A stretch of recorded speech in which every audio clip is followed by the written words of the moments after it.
హైదరాబాద్ తెలంగాణ భవన్లో కేసీఆర్ అధ్యక్షతన బీఆర్ఎస్ కీలక సమావేశం కొనసాగుతోంది. తాజా రాజకీయ పరిణామాలపై చర్చిస్తున్నారు.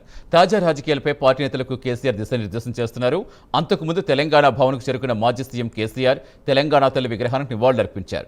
సమావేశంలో కేసీఆర్ కీలక వ్యాఖ్యలు చేశారు. ఇది చిల్లర ప్రభుత్వమని కాంగ్రెస్ పై కేసీఆర్ ఫైర్ అయ్యారు. తేజస్వి సూర్య వ్యాఖ్యలు ఖండిస్తానన్నారు. బీఆర్ఎస్ ఎంపీలు సభలో ఉంటే రణరంగమే సృష్టించేవారని చెప్పారు. ఎన్నో సందర్భాల్లో తనను మానసిక క్షోభకు గురి చేశారని కేసీఆర్ అన్నారు.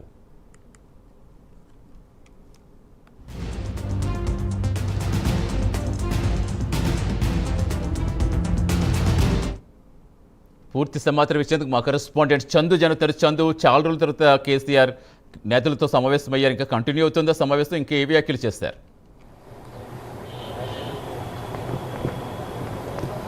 రవి, బీఆర్ఎస్ పార్టీ అధ్యక్షుడు కేసీఆర్ అధ్యక్షతన తెలంగాణ భవన్లో జనరల్ బాడీ సమావేశం కొనసాగుతోంది. ఇందులో కొన్ని కేసీఆర్ కీలక వ్యాఖ్యలు అయితే చేశారు. ముఖ్యంగా 2009లో చంద్రబాబుతో జై తెలంగాణ అనిపించేందుకే తాను అప్పట్లో టీడీపీతో పొత్తు పెట్టుకున్నామని కూడా ఆయన చెప్పుకొచ్చారు. మరోవైపు రాష్ట్రంలో రైతుల పరిస్థితి మరింత దయనీయంగా తయారైంది. ముఖ్యంగా రాష్ట్రం ప్రభుత్వానికి ధాన్యం కొనడం కూడా చేత కావడం లేదు. ముఖ్యంగా రాష్ట్రంలో ఏం జరుగుతుందో కూడా తనకు అర్థం కావట్లేదు అని కూడా కేసీఆర్ మాట్లాడిన పరిస్థితి కనిపిస్తుంది. మరోవైపు బొందాల పద్ధతిలో అయిందని కూడా తెలంగాణ ప్రజలు ఆవేదన వ్యక్తం చేస్తున్నారు. ముఖ్యంగా పక్క రాష్ట్రాల ప్రజలు కూడా పెద్ద అంబేద్కర్ విగ్రహాన్ని చూడడానికి హైదరాబాద్ వస్తుంటే ఈ ప్రభుత్వం మాత్రం అక్కడ గేట్లు తెరవకుండా గేట్లు బంద్ చేసి అంబేద్కర్ దగ్గరికి వెళ్ళనీయకుండా చేస్తుంది. ఇది చండాలమైనటువంటి ప్రభుత్వం అంటూ కూడా ఆయన మండిపడ్డారు.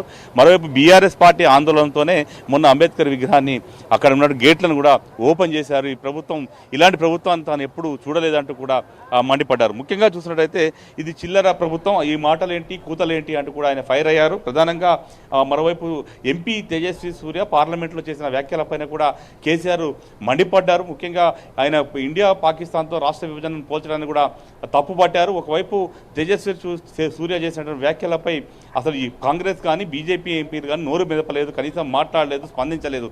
అదే బీఆర్ఎస్ పార్టీ ఎంపీలు కనుక సభలో ఉండుంటే రణరంగం సృష్టించేవాళ్ళు. అందువల్ల బీఆర్ఎస్ లేని లోటు మనకు చాలా స్పష్టంగా కనిపిస్తుంది. ప్రజలకు కూడా ఇప్పుడు అర్థమవుతుంది అన్నట్టు అనే విషయాన్ని కూడా ఆయన మాట్లాడుకొచ్చారు.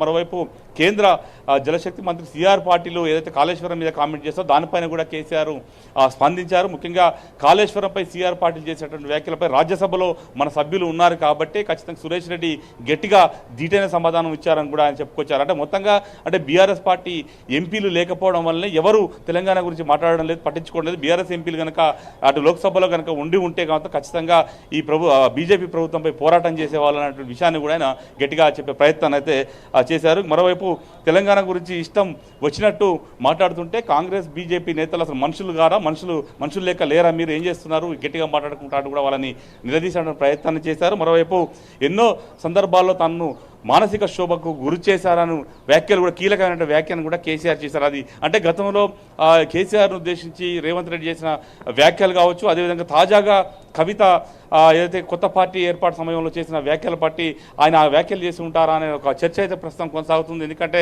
మొన్న ఇటీవల కవిత మాట్లాడుతూ కేసీఆర్ మాటల మనిషి మనిషి మారిపోయాడు, సారిక రారు అంటూ కూడా ఆమె చాలా కీలకమైన కామెంట్ చేశారు.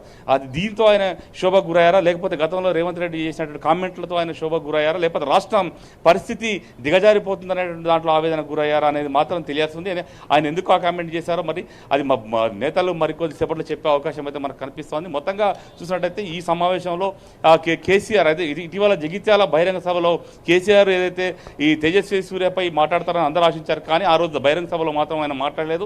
ఈ రోజు పార్టీ నేతల సమావేశంలో మాత్రం దాన్ని మరీ గట్టిగా చెప్పేటువంటి ప్రయత్నాన్ని చేశారు. అయితే రాబోయే రోజుల్లో పార్టీ గట్టిగా ఉంటేనే తెలంగాణకు మేలు జరుగుతుంది. కాబట్టి ఖచ్చితంగా వచ్చే ఎన్నికల్లో మనం అధికారంలో రావాలంటే ఇప్పటి నుంచే ప్రజా పోరాటాలకు దిగాలి, ఖచ్చితంగా పోరాటాలు చేయాలి, పార్టీ ప్రజల్లోకి తీసుకెళ్లే ప్రయత్నం చేయాలి అనేటువంటి ఒక అంశాన్ని అయితే నేతలకు చెప్పే ప్రయత్నాన్ని కేసీఆర్ చేస్తున్నట్లుగా మనకు చాలా స్పష్టంగా అర్థమవుతుంది. జేవన్ రెడ్డి పార్టీలు చేరారు కాబట్టి సభకు అటెండ్ అయ్యారు. ఇప్పుడు ఆవిర్భావ సభ కాబట్టి నేతలతో సమావేశమయ్యారు. ఎక్కువగా పార్టీ కార్యక్రమాలకు దూరంగా ఫామ్ హౌస్ దగ్గరగా ఉంటున్నారని ఎక్కువ విమర్శలు వస్తున్నాయి. ఇప్పుడు మీరు అన్నట్టుగా రీసెంట్గా కవిత కూడా పార్టీ ప్రకటిస్తూ ఆయన మన మనిషి కాదు మన మనిషి అంటూ కూడా చాలా కీలక వ్యాఖ్యలు చేశారు. అంటే ఎక్కడైనా ప్రజల్లోకి దగ్గరగా ఉండే విధంగా ఏమైనా కార్యాచరణ ఉంటుందనుకోవచ్చా, లేదా మళ్ళీ ఇక్కడి నుంచి మళ్ళీ ఫామ్ హౌస్కి వెళ్ళిపోయి అంటే ఏ విధంగా ఉండొచ్చు? ఇప్పుడు ప్రభుత్వమే పోరాటం చేసే విధంగా కేసీఆర్ ఉంటే ఆ కేసీఆర్ ఉన్న ఆ ధీమా వేరుగా కనిపిస్తుంది. ఇప్పుడు ఏ విధంగా ఉండే అవకాశం ఉందనుకోవచ్చు? అంటే అంటే టీఆర్ఎస్లో అంటే మొదటి నుంచి అంటే కేసీఆర్ ప్రస్థానం మనం 2001 నుంచి పార్టీ పెట్టిన పంచి మనం చూసినట్లయితే కేసీఆర్ ఎప్పుడు కూడా ప్రజల్లో పెద్దగా లేరు. ఆయన ఎప్పుడు కొంతమంది కీలక నేతలతో వ్యూహాలు రచిస్తూ అవసరం ఉన్నప్పుడు మాత్రమే ప్రజల్లోకి వస్తారు, ప్రజల్లో తిరుగుతారు, ప్రజల్లో బహిరంగ సభలు అడ్రస్ చేస్తారు. ఆ తర్వాత మళ్ళీ ఆయన సమావేశాలకు మాత్రమే పరిమితం అవుతారు. 14 ఏళ్ల ఉద్యమ కాలంలో అదే జరిగింది. అధికారం వచ్చిన తర్వాత కూడా ఆయన పెద్దగా బయట తిరిగినటువంటి దాఖలాలు గతంలో ప్రభుత్వాలు ఉమ్మడి ఆంధ్రప్రదేశ్లో వైఎస్ రాజశేఖర రెడ్డి కావచ్చు, కిరణ్ కుమార్ రెడ్డి కావచ్చు, చంద్రబాబు నాయుడు కావచ్చు, వాళ్ళంతా కూడా ఎప్పుడు ఏదో ఒక ప్రోగ్రామ్, రచ్చబండ లాంటి ప్రోగ్రామ్ కావచ్చు, ఇలాంటి ప్రోగ్రామ్స్తో ఆ ప్రజాబాటల పేరుతో బయట తిరిగేవారు. కానీ కేసీఆర్ ఎప్పుడు కూడా అలాంటి ప్రోగ్రాంలు తిరగలేదు. ఎక్కడన్నా పెద్ద బహిరంగ సభలు ఉంటే మాత్రమే ఆయన అడ్రస్ చేసి వచ్చేవాళ్ళు. పార్టీ నేతలకు ఎప్పటికప్పుడు సూచనలు చేస్తూ వాళ్ళని ముందుకు నడిపించేవారు. ఇప్పుడు కూడా ప్రస్తుతం ఆయన ప్రతిపక్షంలో ఉన్నారు. గత 2.5 ఏళ్ళుగా కూడా కేసీఆర్ ఇక్కడ పెద్దగా బయటకు వచ్చిన దాఖలేదు. ఒక 4-5 సందర్భాల్లో మాత్రమే బయటకు వచ్చారు. ఆయన అయితే ఎక్కడ ఉంటారో అక్కడి నుంచే పార్టీకి సంబంధించిన అంశాలన్నింటినీ కూడా కేటీఆర్తోనో హరీష్ రావుకు దిశానిర్దేశం చేస్తూ వాళ్ళని ముందు నడిపిస్తుంటారు. ఇప్పుడు కూడా దాదాపుగా అదే పరిస్థితి నడుస్తుంది. ఎందుకంటే పార్టీ వర్కింగ్ ప్రెసిడెంట్గా కేటీఆర్ ఉన్నారు, అసెంబ్లీలో డిప్యూటీ ఫ్లోర్ లీడర్గా హరీష్ రావు ఉన్నారు. ఇద్దరు కూడా సమర్థమైన పాత్ర ప్రతిపక్షంగా పోషిస్తున్నారు అనేది కేసీఆర్ విశ్వసిస్తున్నారు బలంగా.